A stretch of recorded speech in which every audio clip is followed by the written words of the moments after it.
And welcome back to Endzone Focus. Joining us on the programme today is the Rev Ron Givens, who's run the Prison Chaplains Association before most of them were fired. He's now Political Director for the Union for No Injustice, Oppression or Neglect. Ron, we've talked about the consequences of the three strikes policy. You can understand, though, that victims feel that if you commit a crime, there need to be consequences to the offender, and that they need to feel that the injustice that has happened to them is now being served to the person who's gone to prison. You know, I don't advocate crime, nor do I advocate being soft on crime.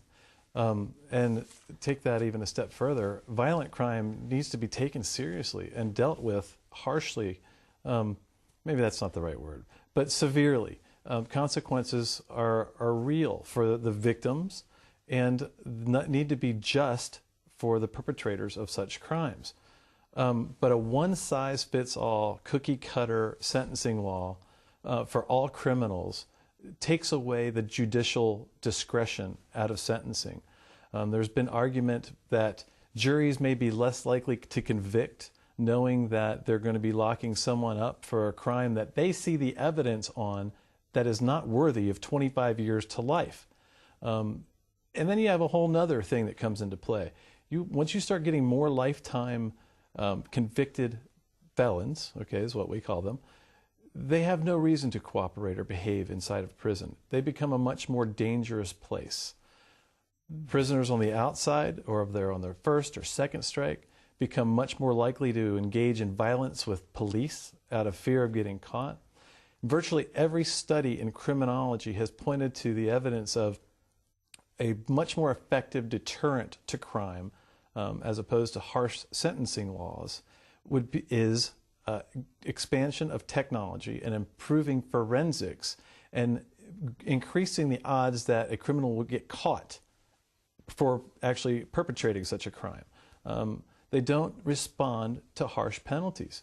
It's sort of like a child, you know. If I take my son's cell phone away, he's going to respond much more quickly than if I tell him you're going to get a spanking, which, you know, we don't do anyway. But it's the same type of thing. We can't go on as a punishing society. In 1994, when three strikes became law in California, it started a paradigm shift. It was actually a change in policy from a type of penitent and rehabilitative, pay your dues to society for the crime you've committed, to a punishing system alone.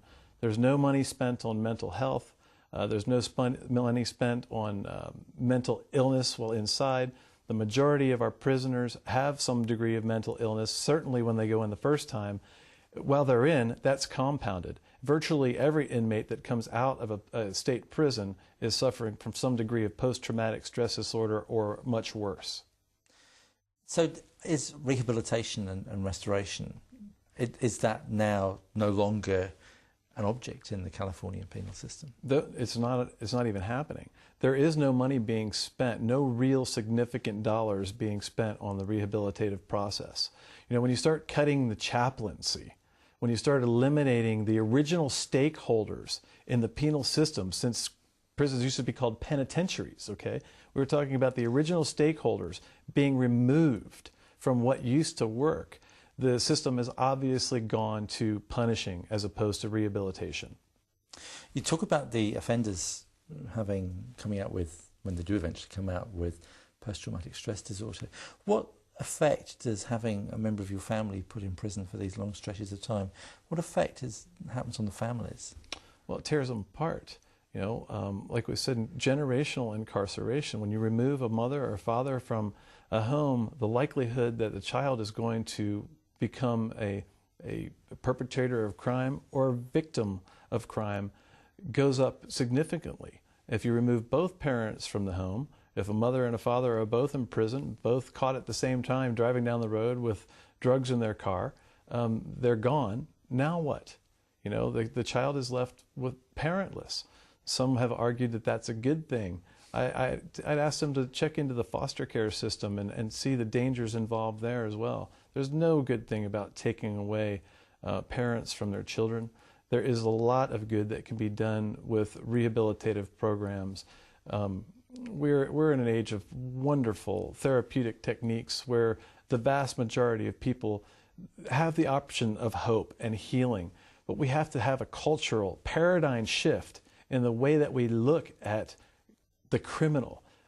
We've got to become a much more forgiving society globally. I'm not saying that we can't and shouldn't punish crime. And there's got to be consequences for criminal acts. The simple answer is we can't create inhumane conditions and lifetime and generational circumstances and consequences for acts of the mentally ill. You hinted earlier that there was an economic consequence as well of having so many people in prison. The California prison population has exploded over the last 16 years. Currently, we're over 170,000 inmates. At one point, it peaked at 177,000.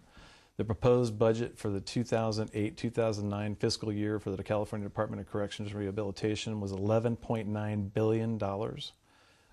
This year, it's around $10 billion. It's an awful lot of money to spend. We're spending an average of $45,000 per year on a male inmate as an adult. And what you see as the longer term of these three strikers stay in prison is an aging prison population. They're going to require additional medical care. The average cost of a prisoner over 50 years of old for a male at this point is $138,000 per year. Okay?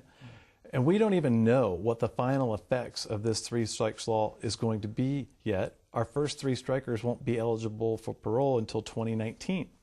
So as our population grows, our budget has gone through the roof. We're spending tens of billions of dollars on a prison system that is overcrowded to inhumane levels. We have medical care that has been so horrid and draconian that it was taken over by the federal government several years ago and is still being controlled by a federal receiver. Even that has not produced great results in changing the conditions. We have triple tier bunks in what used to be gymnasiums. And it's horrid. The stench that are in some of these places is unconscionable. It's not anything to do to any human being. Punishment is one thing. Torture is quite a different thing entirely. So what would be your message to the New Zealand government? Think carefully. Be honest with the body politic. Tell them exactly what this three strikes law will do, and make sure that if you're going to use California as an example for three strikes policy, that you really know what you're talking about. This has had nothing but absolutely dismal effects on our economic situation. Prisoner overcrowding has just become too much of a topic. The unions that represent the correctional officers have held our legislature hostage for many, many years now, and we don't see any signs of it getting better. We just don't see any signs of it getting better. You have got to stay involved. Everyone needs to stay prayerfully involved in seeking a much more humane alternative than to one-size-fits-all justice. The government just announced in the last couple of days, probably while he was still on the plane, that it's planning to privatise parts of the prison system. Mm-hmm. A couple of prisons have been announced that they will be run by private companies. What's your initial reaction to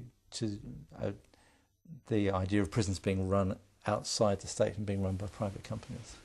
Well, that literally scares me just about to death. It's a logical conclusion, really. A business is in business to produce a profit. If their profit is made on the number of prisoners that they have, that number has got to increase. They can't grow. They can't grow their bottom line. They can't feed their investors, whoever they may be. It's not a private function. It should be a function of government. So a three strikes law would suit a private prison system very nicely. It certainly absolutely would, yes. There'll be plenty of money to be made at it, and you have to ask yourself, follow the money that's been pushing and lobbying for this law now. Where does it come from?